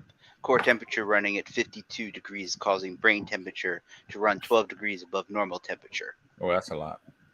I see what you're saying, John. Agent 47, Unit 47. This unit is not equipped to diagnose medical advice, suggests reducing core temperature and alerting proper medical authorities. Marcus gets up him his seat. Shit. He taps his smartwatch, bringing up a hollow screen. Dispatch, I'm going to need emergency medical transport to Metro General. Mulby, why don't you do the dispatcher? Dispatch, negative, detective. Due to the ongoing riots, all ground travel is suspended and airborne travel is cleared for authorized personnel only. God damn it, Dispatch. I've got an amnestic administrator on my hands with a friend biochip, and the only thing standing between us and their stock prices dropping triple digits when the market opens tomorrow is her brain exploding. Stand by, detective. Marcus groans in frustration. Authorization has been provided on SAPD AirPod number 27. Departures scheduled in 180 minutes. Thank you, Dispatch. Jacob stands up. Put this one on ice until we're ready to move. The droids pull on the poles, forcing Gabby to her feet. She screams, collapsing behind, held by the poles. Carry her. Interior hallway. Carried by the two droids via the metal poles down the hallway, Gabby screams in pain. Interior holding cell. A female police officer straps a gas mask with a long tube to Gabby's face. She connects the tube to the computer control valve, releasing a nitrogen-oxygen mixture into the mask. The droids shove Gabby into a tub of water. The temperature reads 12.5 degrees Celsius. Interior police lounge night. A few uniform and plainclothes officers sit around the lounge talking and eating. A large TV shows the evening news where a reporter documents the riots. Marcus stands by the plate glass window 30 stories above the chairs. He looks down. Fires can be seen. Massive throngs of people. He makes a finger gun. The cue. Jacob sits on one of the sofas as his 13-year-old daughter Megan lies asleep, her head in his lap. Angled TV. A reporter stands in front of the burning cars, faces the cameras. I'll be the reporter. 13 long days of protests, and still no answer from the San Angeles police regarding a droid which opened fire on a crowd of civilians.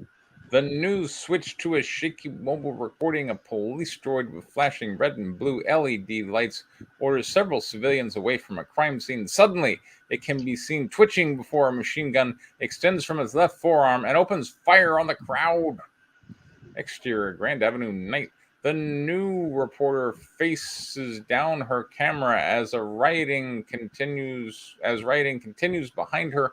Several protesters carrying signs reading "Fuck the police" and "Down with the corpos" gather around behind her. One has an effigy of a police officer hung around the neck. SAN interviewed the wife of Miles Rhinequest earlier today. Mr. Rhinequest was a droid maintenance technician for the San Angeles Police Department until his arrest for possession of illegal narcotics just days ago.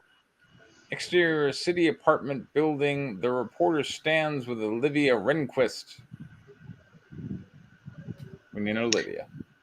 My husband was a good man. He always provided us for us, and then those corporal cops come by and take him to cover up for their neglect. He was telling them for months something was wrong with those droids, but nobody listened, and now me and my babies are out on the street with nowhere to go. Interior police lounge. Marcus sits on the arm of a couch, handing Jacob a coffee. Thanks.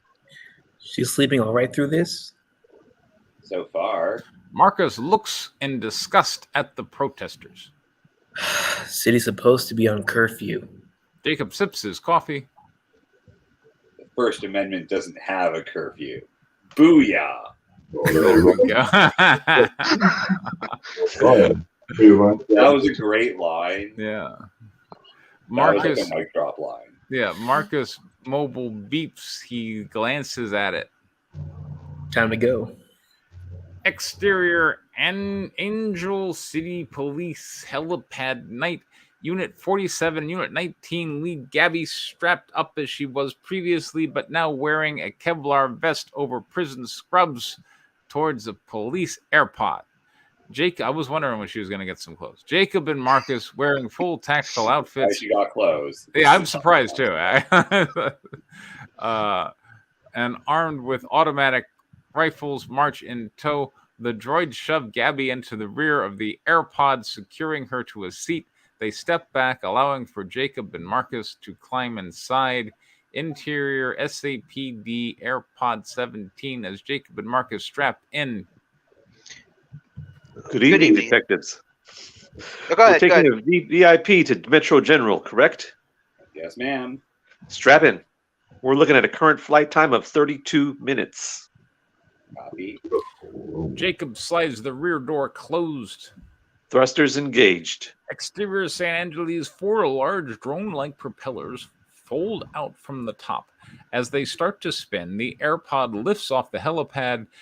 The rear fits tilt, causing the nose of the AirPod to dip, causing forward momentum. Interior SAPD AirPod 27. As the AirPod hovers over the city streets, Jacob and Marcus look down. The riders appear to fill in every street for as far as the eye can see. Mulby, you're my dispatcher. SAPD AirPod 27. Come in. Go ahead, dispatch. Metro General Hospital is reporting landing delay at the helipad. You will be what is it? In queue. Yeah. In queue. What kind of delay are we looking at? Appropriately 20 minutes. Copy that. John, I would just say one thing quick. I think you're going to need to, because I work security, I think you're going to look up the military time and a lot of roger this and roger that. Yeah, I could see military time for that matter. I think approximately instead of appropriately. But yeah, that should be approximately. The co-pilot turns to Marcus and Jacob. Get comfortable, boys. Our trip just got a little bit longer. Roger. Jacob and Marcus exchange glances. Exterior high-rise rooftop. A pair of binoculars watches the AirPod approaches the hospital roof. As they come down, we see their owner, a young punk in his 20s, with spiky hair and a leather jacket. He giggles as the AirPod approaches. The punk is joined by a few others as they dance around, drinking beers, moving towards a crate with explosive markings on it. To market, to buy a fat hog. Reject. He throws open the lid of the crate, taking out a shoulder launcher rocket-propelled grenade launcher. The other punk loads it as the first holds it steady. His viewport starts locking onto the AirPod. Alarms go off. We got target lock. Prepare for evasive maneuvers. Man, this is rough and tumble city. Rooftop. The RPG display shows target lock. Fry biggies. He fires AirPod. The AirPod shoots straight upward, moving into a spin. Activating countermeasures. Several small flares eject from the spinning AirPod. The RPG explodes, getting near the flares. The force shoves the AirPod out of its spin. The AirPod flips over, coming back around. The co-pilot grabs a joystick. A minigun mounted under the AirPod fires. Bullets rip across the roof, shedding the punks to pieces. Alarms go off. We got SAMs. The pilot tilts and the AirPod dropping down several meters and darting between two buildings as another RPG turns the corners following them. The pilot turns sharply as the RPG follows. If it can do that, it's no longer an RPG. It would now be a missile. Just FYI. Okay. Yeah, unable to make the sharp We corners. need magnets, though. I mean, maybe. Unable to make the corners, the RPG hits the side of the office building, blowing out a corner of the building. Circle around. They don't waste these fuckers. As the AirPod circles around the building, the hospital roof comes back into view. A civilian AirPod takes off from the hospital, and RPG strikes it. It crashes down onto the roof, exploding across the roof. Across roof. All right, yeah, okay, go ahead. Say PD AirPod 27. We have debris on the helipad. Please stand by. Dispatch, we're under SAM fire. We cannot hold. I repeat, we cannot hold. Jacob leans into the pilot, points. Drop us there. Copy. We'll clear an LZ. You sure? We take 47 and 19. Marcus looks at Gabby. Her eyes turn to him. You better be worth it. As the AirPod hovers over the roof, several punks come out firing machine guns. The bullets bounce off the armor plating exterior roof. The AirPod's under compartment opens. The police droid drops from above.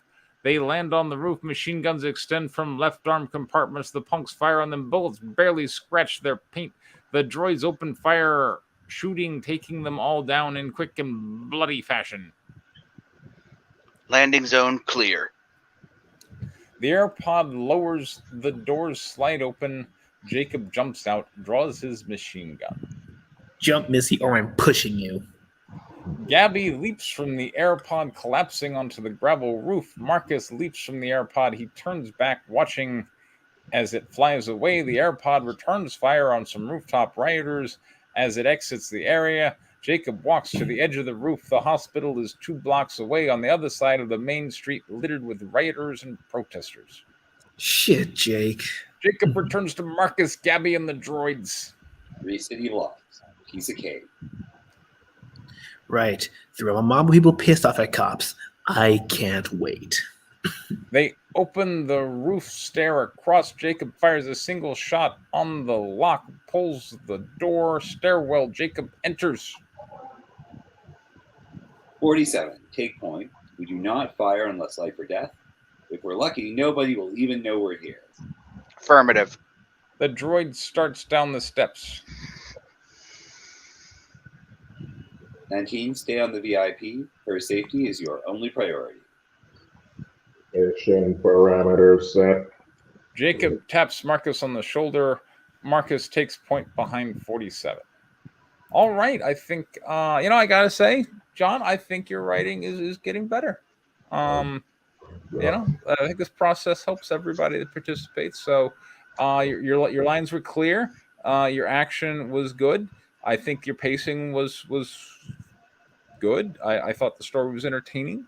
I like the world. And I love gratuitous nudity. So there you go. Yeah, it's good.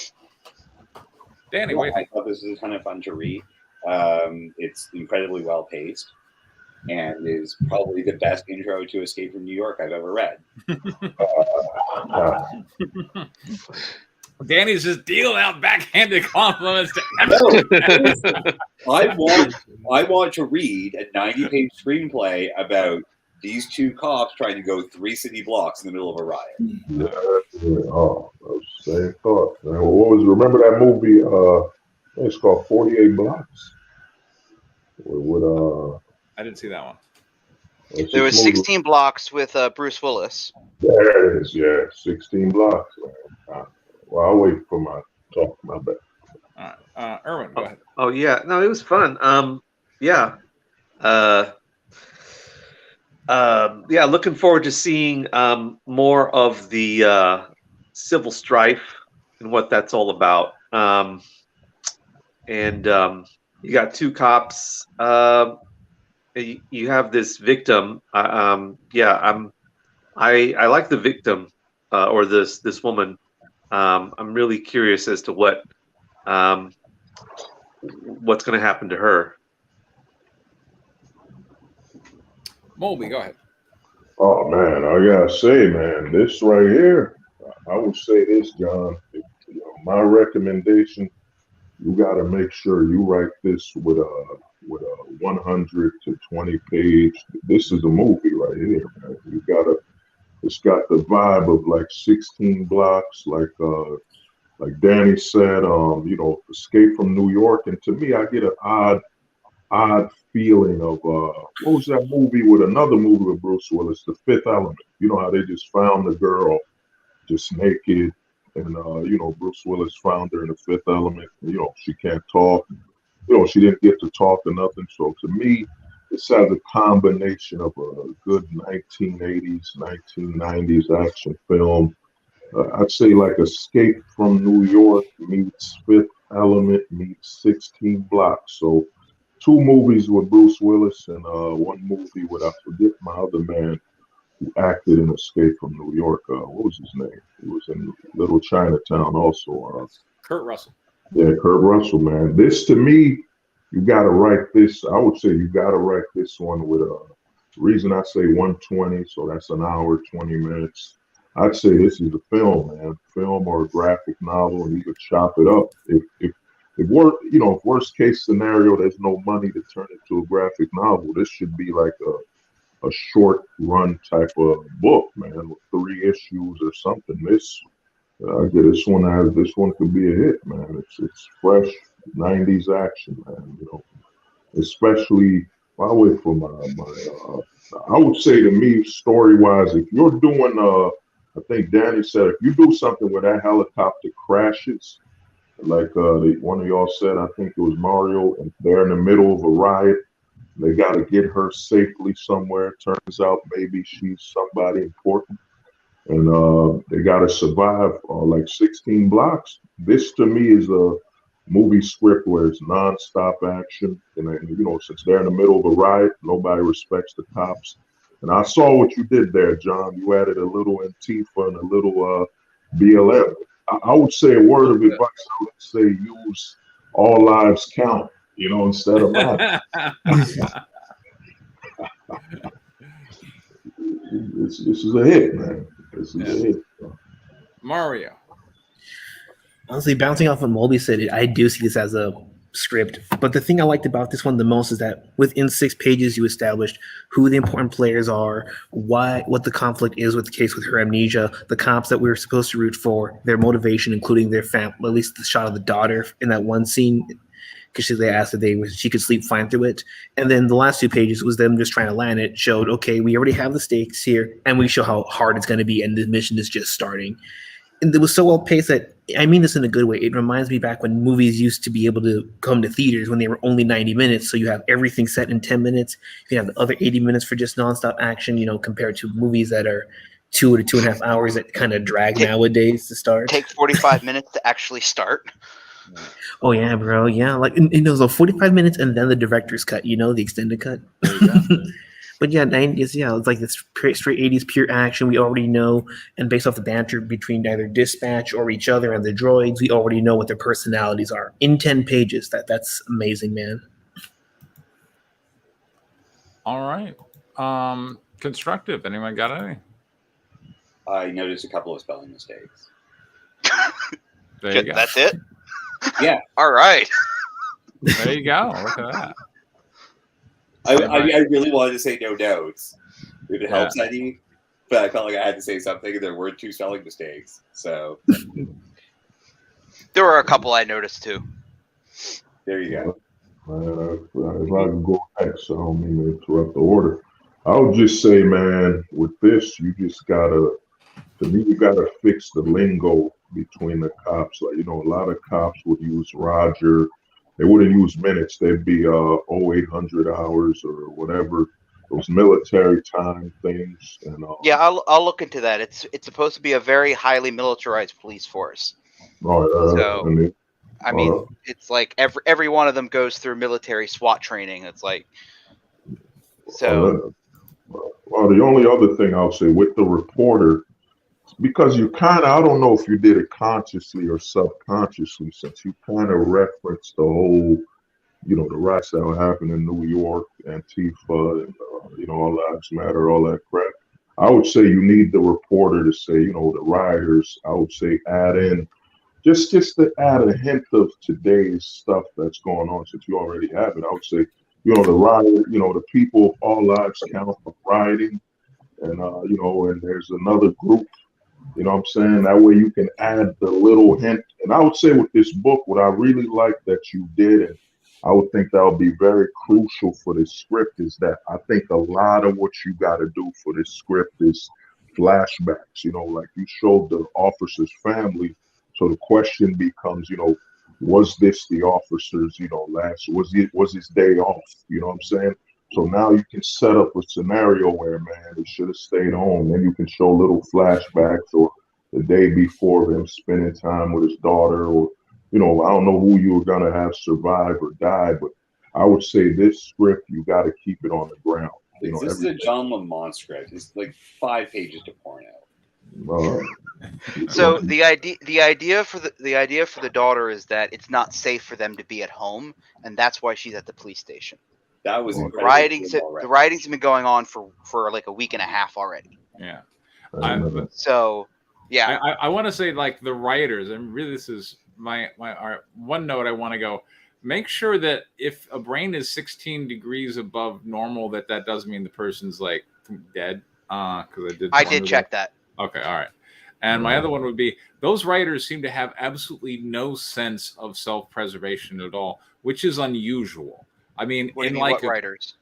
The rioters, the rioters, the punks. You know, like usually if you have a crowd, like the crowd is kind of rowdy, but if somebody just gets whacked, like the crowd will back up and kind of break off and disperse. Like here, people are just getting mowed down, and the crowd just don't give a shit. So. I like the Mad Max rejects, and these were rioters, not like, you know, civil disobedience. And you know what? Yeah. I will have them doing drugs and stuff. That'll probably help. I was about to bring that up. Don't conflate your Mad Max rejects. They're Mad Max rejects. They are. I mean, they are. I mean, that is entirely like what I'm going for. Like, but are they central to your story, or are they just like random assholes kicking about with guns? If they're random assholes, like whatever, just have the character design do the work. Right, anarchy. Yeah. You know, explosions happen. But self-preservation is a very strong human emotion. So if they're, you know, Preston's right. If they're going to be, there needs to be more of a reason. And I said, just, you know, doing a shot of them shooting up coke or something, I think will be enough for them to just be like, yeah, fuck it. Yeah, man, fuck the police. Yeah. You've already established fuck the police. That's sensible motivation. I think this is being over. You had Danny at fuck the police. I could do both. I can really do both. It's a John Lamont script. I'm sure someone will fuck some of the police. Absolutely. For how much, though? That's the question. So I'm assuming that I was a little distracted. So the police killed a bunch of people. The corpo cops, is that what you call them, or what?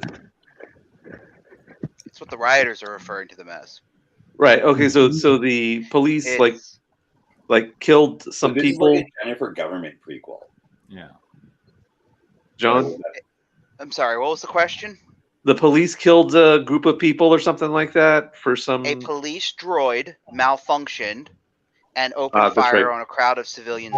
Oh, man, I am Robot. Corpo Killer. Running Man. I'm Robot. So okay, that was... It was... That's why the people are rioting? Is that... Or is there some larger... That's why people are rioting?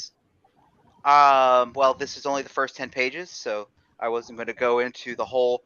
and I haven't entirely developed the entire political aspect that I want to go into. Oh, good. And how I want to go into it, because I want to make sure that I do it in a way that's... sorry, Mulby, but I want to speak the truth without actually...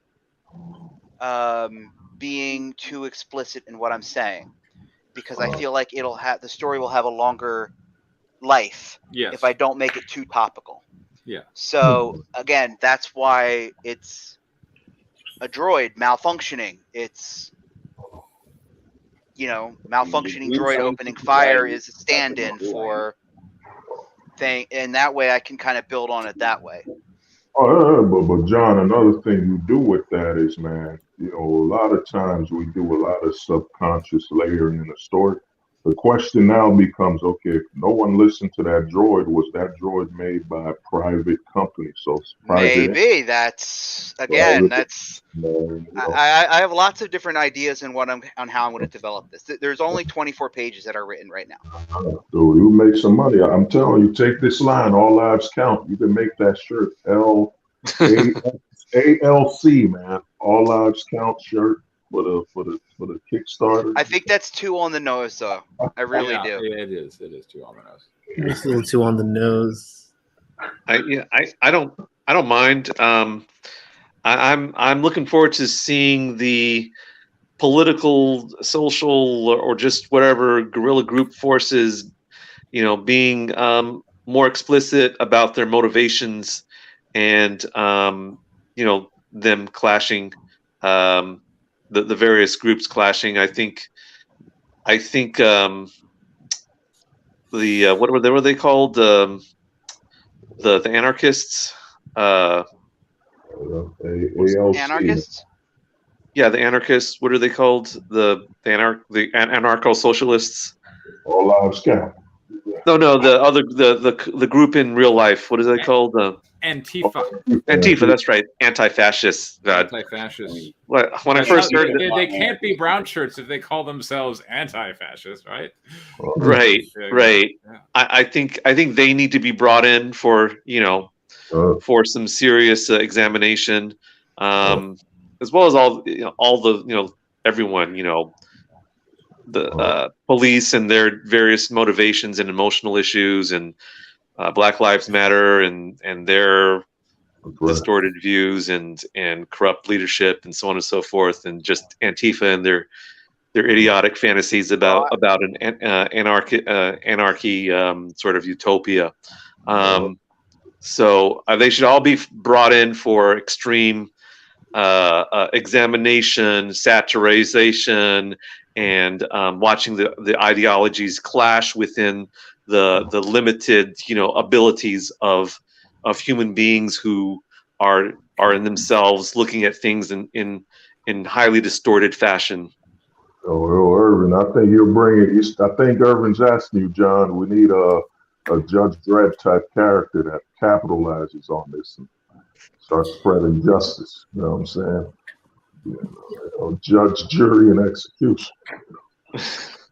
Oh, you want like a Dredd character now? He needs that. By the way, I think John's story and not a Fox News utopia, but I'm really excited to see where it goes. Yeah. Go all out. Yeah, I'm not doing any of that. Good, because now I'm still excited to see where it goes. Thanks, John. Yeah, it's still good. It's still paced. All right. I think you got everybody excited, huh? Good job. Awesome. As I said, I really like it. I've